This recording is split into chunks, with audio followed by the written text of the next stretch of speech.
These two men hated each other so much they dynamited their own dinosaur dig sites, just so the other could never have the bones. It cost them 2 fortunes and their sanity. Welcome to the Bone Wars. On one side, Edward Cope, a brilliant hot-tempered genius from Philadelphia. On the other, Othniel Marsh, cold, calculating, and funded by a millionaire uncle. Both wanted the same prize, to discover more dinosaurs than anyone in history. It actually began as friendship. The two scientists once admired each other and even named new species after one another. But all of it shattered over a single humiliating mistake. Then Cope proudly unveiled a strange new sea monster, the Elasmosaurus. There was just one problem. He had put the skull on the wrong end, mounting the tiny head on the tip of its tail. Marsh spotted it instantly. Marsh publicly mocked the blunder in a scientific journal. Cope was humiliated, and he never forgave him. From that day, the two became sworn enemies, hunting bones across the American West.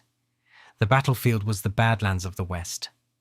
Out in the dust near Como Bluff, Wyoming, lay the richest dinosaur graveyards on Earth, and whoever dug them up first would win. Both men hired armies of bone hunters. They sent spies into each other's camps, stole hand-drawn maps, and bribed diggers to switch sides.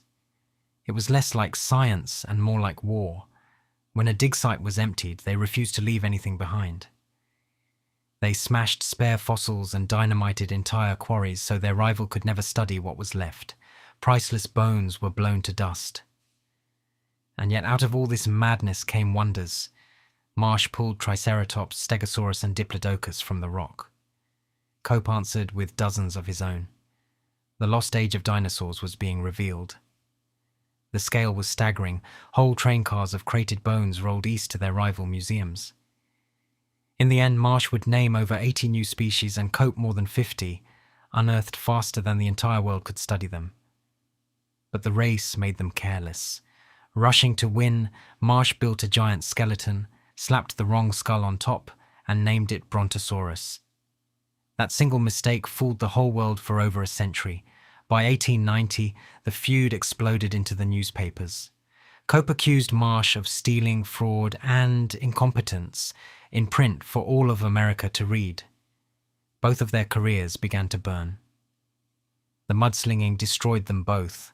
They burned through their fortunes, their friendships, and their health, each one obsessed with beating the other.